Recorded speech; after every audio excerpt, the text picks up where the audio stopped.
Hello everyone, welcome back to online lecture series on fluid mechanics and hydraulic machines. We are continuing with our topic of kinematics of fluid flow. So we will quickly revise our previous topic.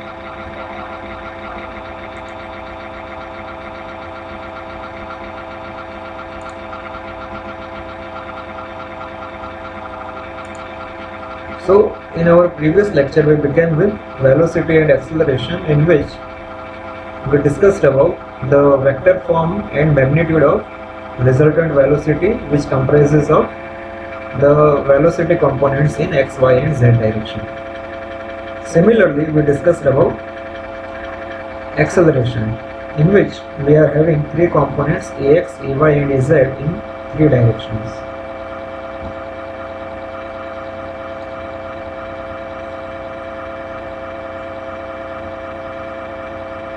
These are the equations of acceleration in three different directions. Here, for a steady flow, the time derivative of velocity components are 0. So here these equations are modified in this way, and here we are getting the acceleration vector and its magnitude. Now acceleration are of two types: local acceleration and convective acceleration. Local accelerations are those which are having velocity differentiation with respect to time, and convective acceleration are those which are having velocity differentiation with respect to space coordinates. Next we discussed about velocity potential function. It is a function of space and time whose derivative with respect to any direction gives velocity component in that direction. And here we use the continuity equation to obtain the Laplace equation of velocity potential function. Then we discussed about properties of velocity potential function with the rotational components, and we obtained that if phi is a continuous function, then it is a possible case of irrotational flow. The next was stream function, in which it is also a scalar function of space and time whose derivative with respect to any particular direction gives velocity component in a direction perpendicular to it. And here also we utilized the continuity equation and we discussed about the properties. The next was equipotential line, in which phi remains constant. The line on which the velocity potential function remains constant is known as equipotential line. And here with differentiation we obtained the slope of equipotential line m phi. Similarly, we described the line of constant stream function and we obtained the slope of line of constant stream function m psi, and we found that the multiplication of both slopes is -1. That is, both lines are perpendicular to each other. Next we discussed flow net. It is a grid obtained, which is shown over here, by series of equipotential line and stream lines. And finally we discussed about relation between phi and psi. Our today's topic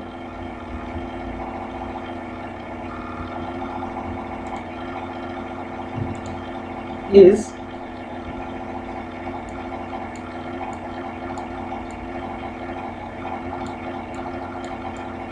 types of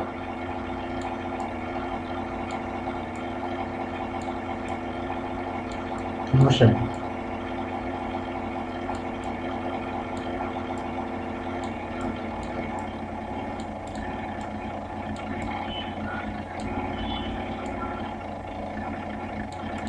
So here, as shown here, first is linear translation, in which we are taking a rectangular fluid element in this way, having axis, horizontal axis as AB and vertical axis as CD, and this is the linear movement of the fluid element. So here it is observed that in case of linear translation we are having the horizontal axis of previous fluid element, previous position and new position are parallel to each other, and same is with the case of CD, that is having vertical axes are also parallel to each other. That is the case of linear translation. Now the next is linear deformation.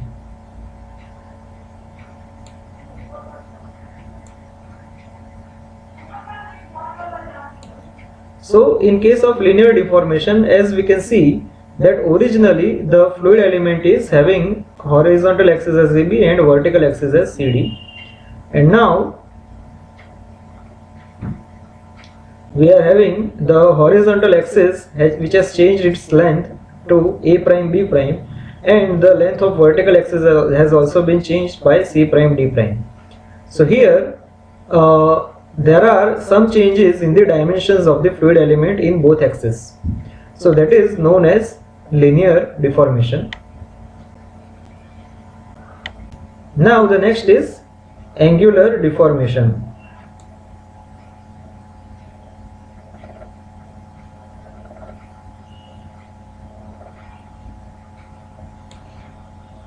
So in case of angular deformation, as you can see here, our standard fluid element is ABCD, and the new fluid element is here with changed dimensions A prime B prime and C prime D prime.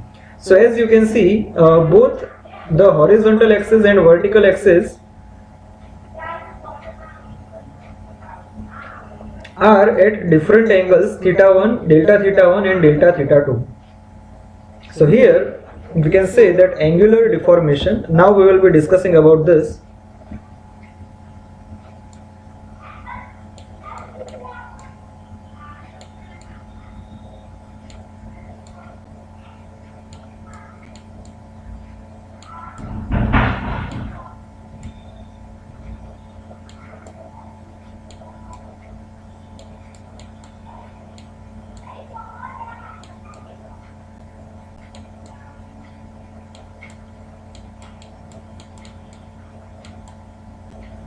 Is equal to half of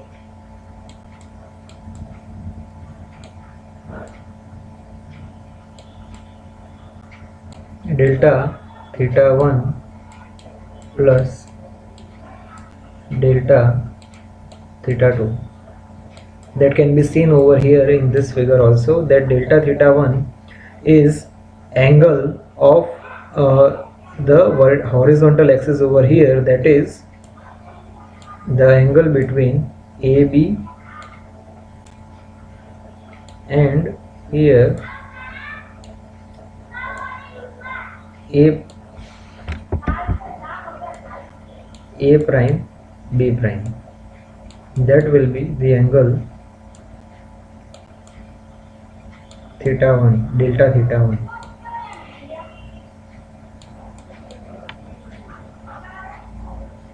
So here finally the equation that we are getting over here is del V over del X plus del U over del Y, and this is also known as shear strain rate.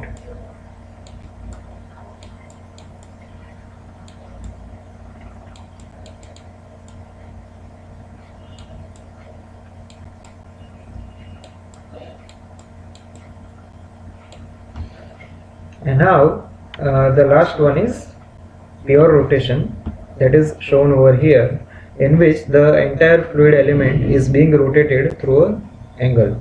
And here, as we have already discussed, we will revisit our rotational components formulas.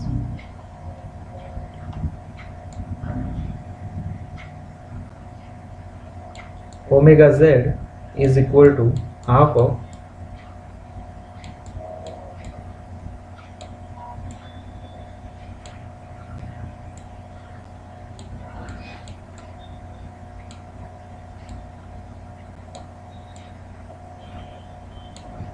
Here we are having del x and del y.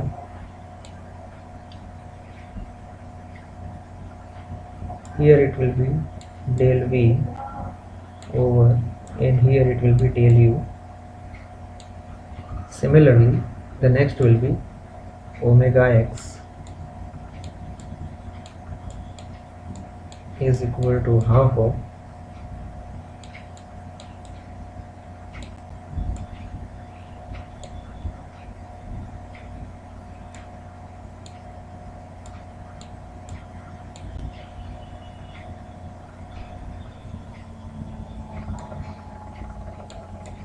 here del y del z, and here it will be del w and del v. The next will be w y half of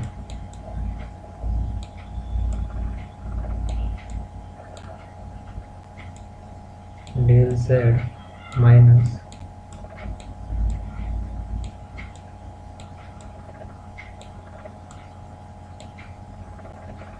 it will be del u and del w. So these are equations applicable to pure rotation. So these are the various types of motions. Now we will move forward with our next topic on our virtual board.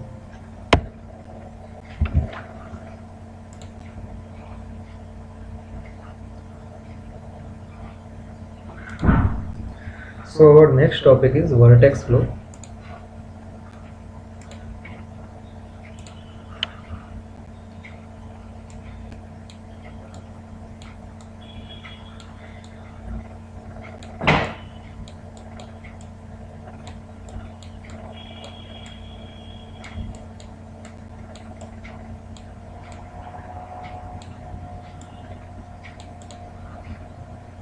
It is a fluid flow along a curved path.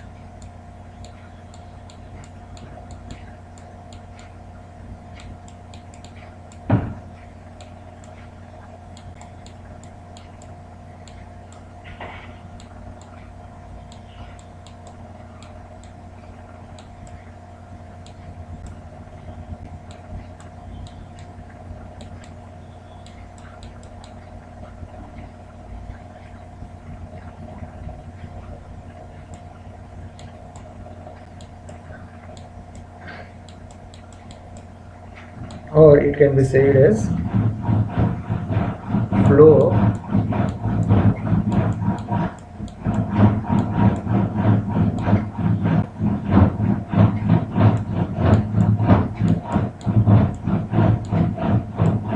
rotating mass of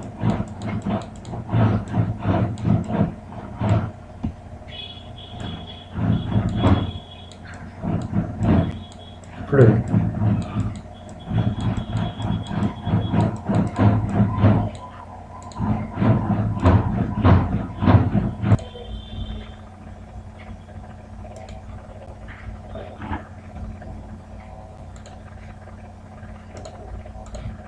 So here, vortex flow is a fluid flow along a curved path, or a flow of rotating mass of fluid.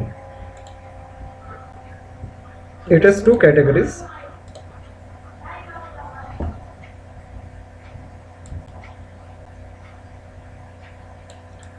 First is forced vortex flow.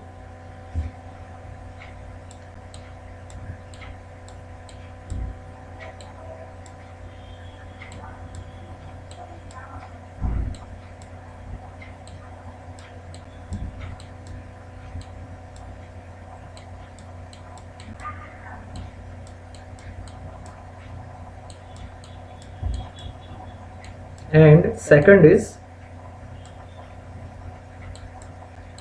free vortex flow.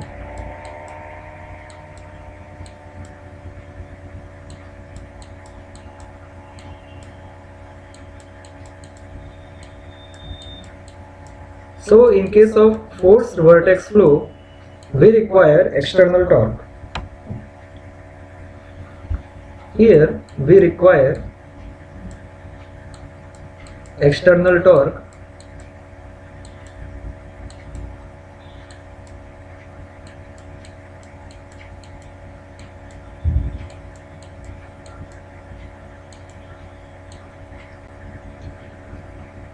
to rotate the fluid, and here we don't require any kind of external torque. So here no external torque is required.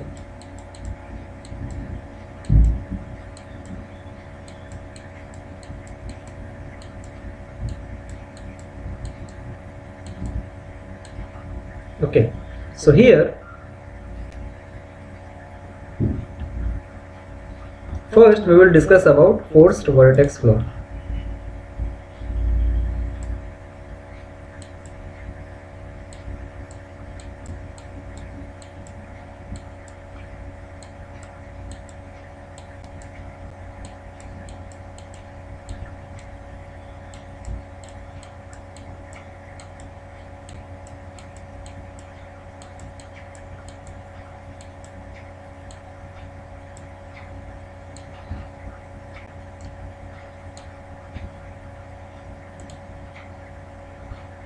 So let's focus on one vessel which is connected with a shaft.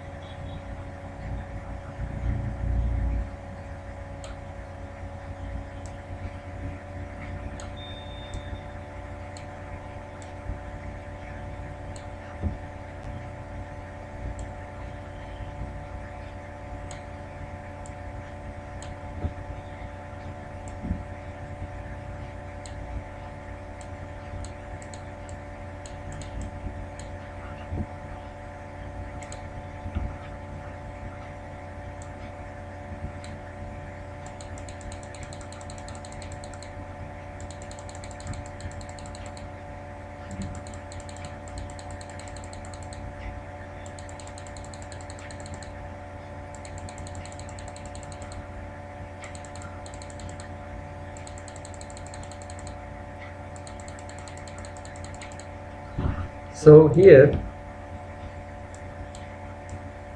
this is shaft,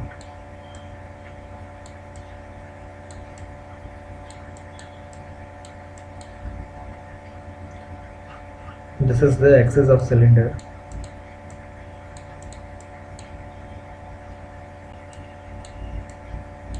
this is the liquid which is kept inside, and this is our cylindrical vessel.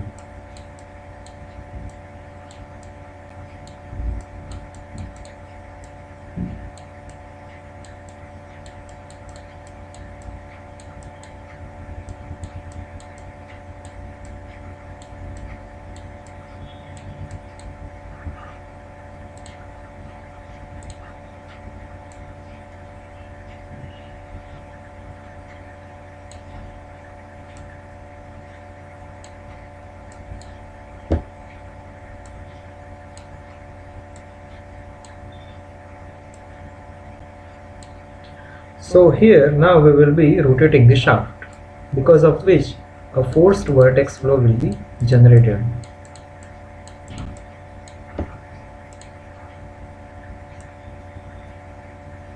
In this way.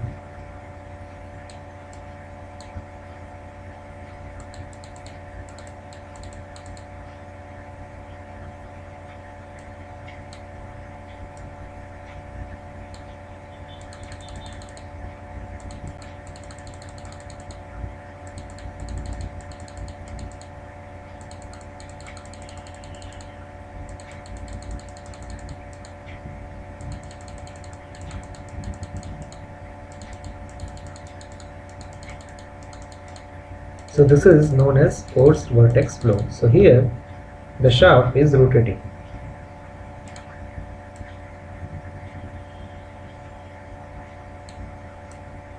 With omega speed. So now let's discuss the formula for this. The angular velocity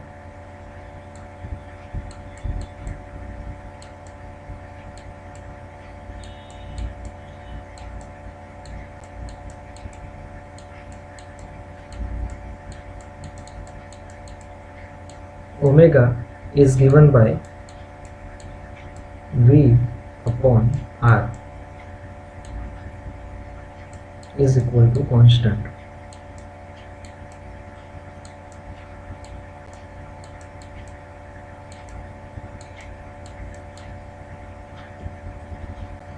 So this is the fourth vortex flow, in which this is our first example. Second example can be taken as flow of fluid in a impeller of centrifugal pump.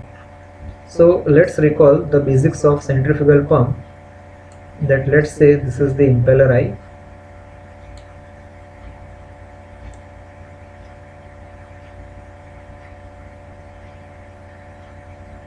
Here we are having impeller vanes.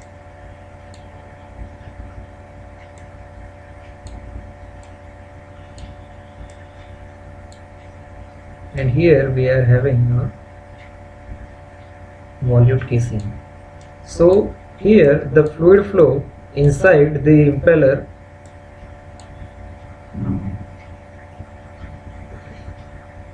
is known as forced vortex flow. Now the next is free vortex flow.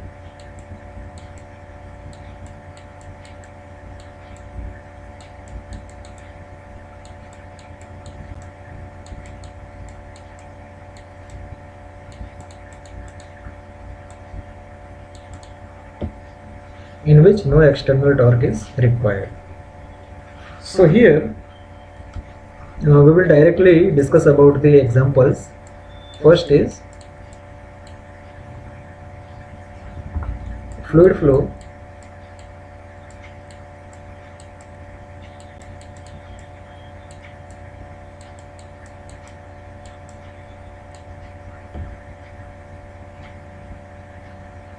along a circular band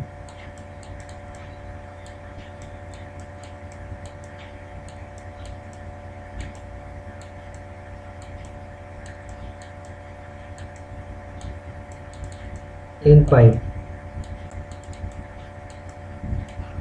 Second is a whirlpool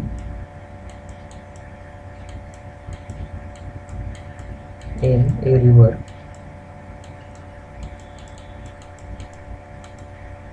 Third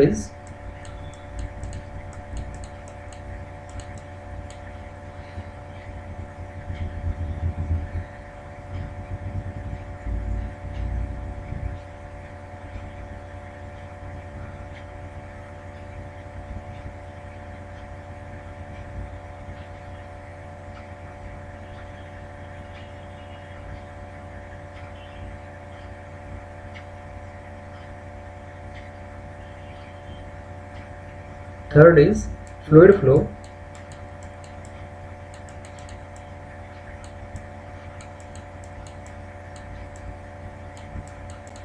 in a volute casing.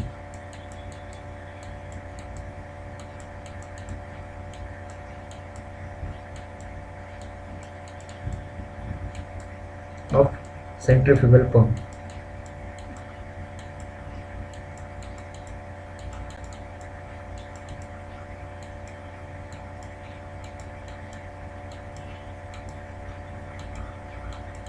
So these are the examples of free vortex flow, and now let's discuss about the formula for this.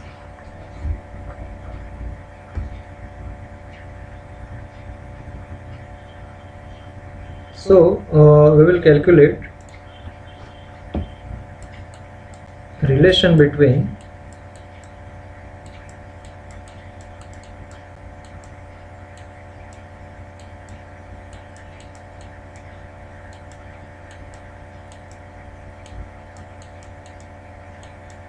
velocity and radius.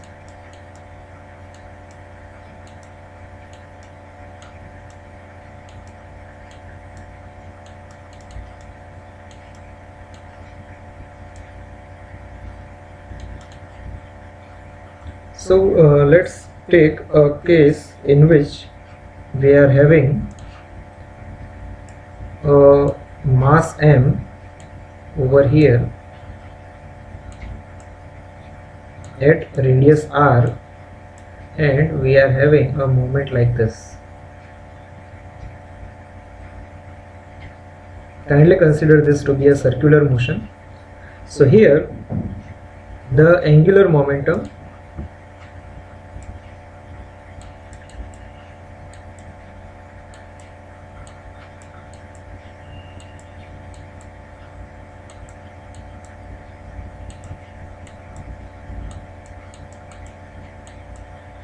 is equal to V into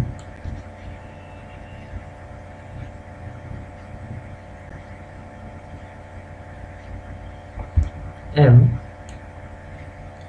and moment of momentum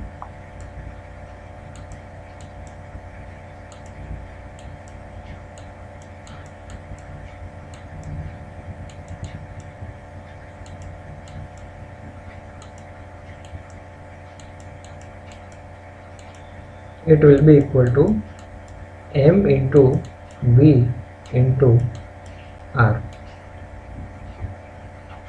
So now the time rate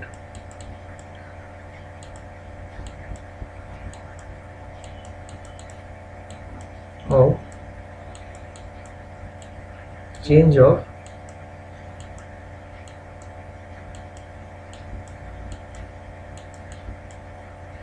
moment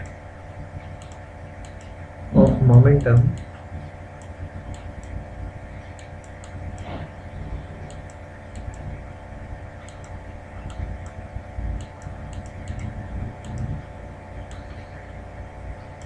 is equal to del over del t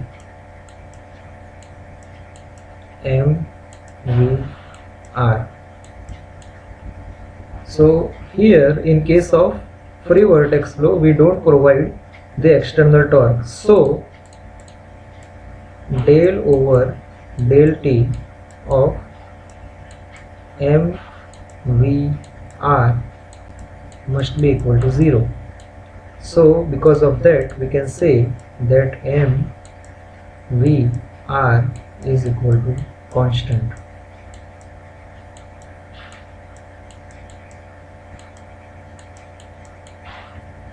As mass is always constant, so we can say that V into R is equal to also constant.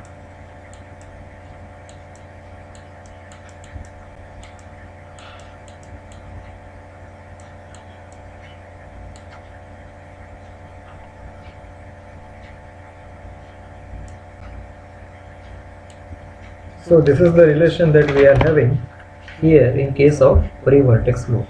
So let's copy this part into our main slide.